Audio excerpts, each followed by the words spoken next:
When people generally ask, all these things, how do you get to all these sort of things? Which school, which university, which Darul Uloom you went to?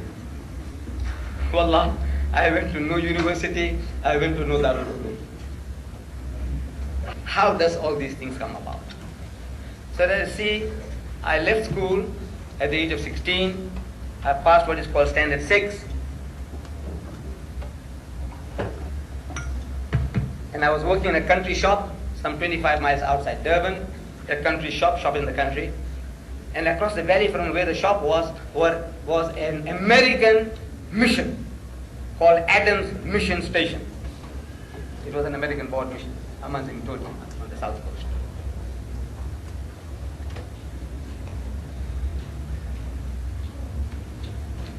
At this mission, the missionaries were being trained in comparative religion. And whatever they learned, they practiced on us in the shop. You see, I was a salesman selling sugar and salt, handkerchief, rice, things like that, little things. And all the other staff were like myself, all schoolboys, just left school. Cheap labor, you see. So we were there, and these missionaries, they come along, and they knock heads into us. The guy comes along, he says, well, he's buying his things, but he says, Muhammad has so many wives. I know nothing about that. Really, I knew nothing about that. He says, Muhammad,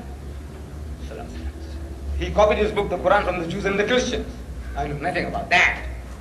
He says, Islam was spread at the point of the sword. I know nothing about that. The only knowledge I had about Islam, as well as my companions, was that we read the Kalima. If I ever met any one of you then, and you say you are a Muslim, I say, can you read the Kalima? He said, yes. I said, come on, read. So he said, La ilaha illallah Muhammad Rasulullah. I said, right. Pass. That's how I passed, and I passed everybody. You read the Kalima, you are Muslim. What that meant, I didn't know. Wallah, I didn't know. I read it, that's a formula, magic formula, I'm a Muslim. I knew the way my father prayed, I prayed, the way he made wudu, I make wudu, the way he fasted, I fasted. I knew all that. But what about Islam? I knew nothing. What should I like to? And this is my people. This is what we were. We knew nothing. We were Muslims, we read the Kalima. So these people are making life miserable for us. They didn't know that they were creating a monster for themselves. That they didn't know. If they only knew, they'd regret the day. Say, why did we touch this guy? Should have left him alone. So, still time. Take your time. So what to do? Leave the job and run away? Or fight back? Now you can't fight back if you have no weapons. And jobs are hard to find. After high school, I was getting £6 a month, my wages. But at the end of the month, I didn't get the wages. I had to work another whole month to get the previous month's wages. That's how bad it was. What to do? So you great. What to do? Run away. But there's no way out. But I had a hunger for reading anything, everything, any rubbish will do. Read. It's a sickness. I had a sickness for reading. So one Sunday, nothing to do, I go into the boss's warehouse and rummaging through a pile of newspapers. I'm looking for some more readily, some nice reading material, like a magazine. We had something like the Farmer's Weekly, we had the Outspan, Personality. I'm looking for anything like that in the pile of newspapers. So I'm going through, putting the newspapers one side. If I find something, I put the other side. I said, this I'll take it into my room and read them. And going through. And Allah is Musabbibul Asbab. He is the creator of opportunities. See how he does it. How Lenin found the book. Lenin, Karl Marx, Das Kapital. He was in prison and he read it. And he came out, he implemented it. One man. And today, 200 million, 1,000 million communists. Because one man read the book. This is what the potentiality of a book. This, I find a book, a worm-eaten book. Red cover, full of mildew. I take it up and start to sneeze. The book, it says, Izharul Haq. Izharul Haq. Izharul Haq. Sounds like Muslim. Izharul Haq. That's I have no knowledge about these things. Izharul Haq. Izharul Haq. It doesn't sound English, does it? To my mind, it is I-Z-H-A-R-U-L. Izharul H-A-Q. Izharul Haq. What is Izharul Haq? So I see in bracket, in small writing, it says the truth revealed. So I said, maybe that means this. Let's see. So I open the book. And it is a book about the British conquest of India. My country. That when the British conquered my country, they realized that at any time, anybody that will give them trouble in that country will be the Muslims. Because power, rule, dominion was wrenched out of their hands, and once you have tasted power and rule, you want to aspire for it once more. So if we can convert the Muslims, they reasoned, if we teach them to turn the other cheek, we can rule them for 1,000 years peacefully. The Hindus were as docile as the cows that they worship at that time. No problem. So they started pouring in the missionaries into India like frogs in the rainy season. Do you have frogs here? In the rainy season? We have that.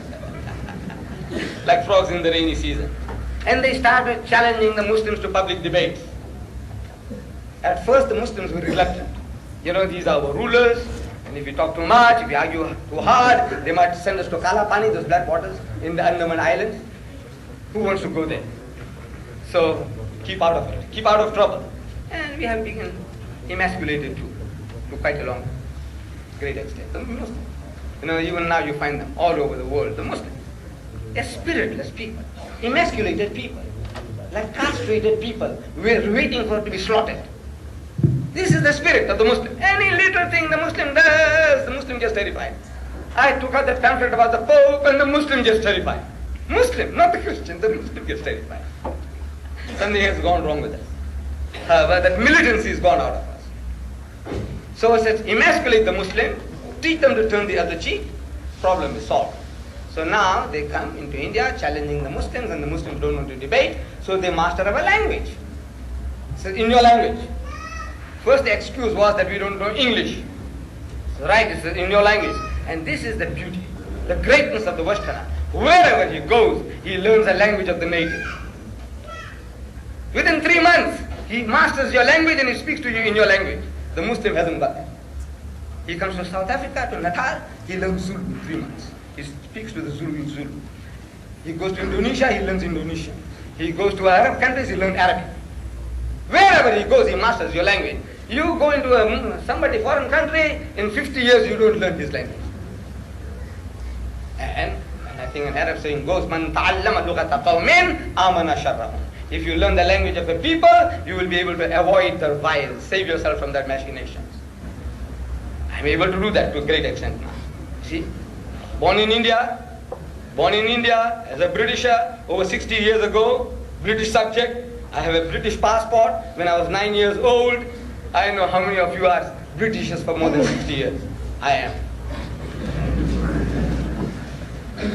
Not having seen an Englishman in my life, up to the age of 9, I go to South Africa, and now I'm coming to the hub of the British metropolis and speak to him in his language and tell him, "Now come sir, talk to me, reason with me in his language."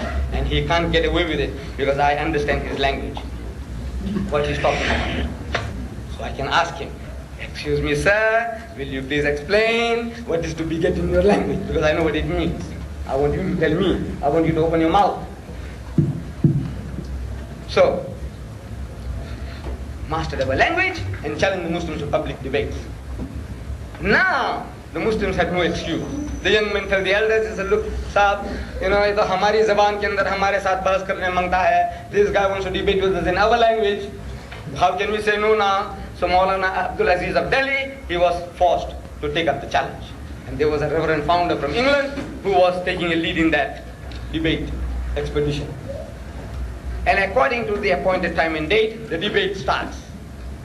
And I'm told in the book, I'm reading this in the book, that 100,000 people gathered at that great meeting. I don't know how voice was carried those days.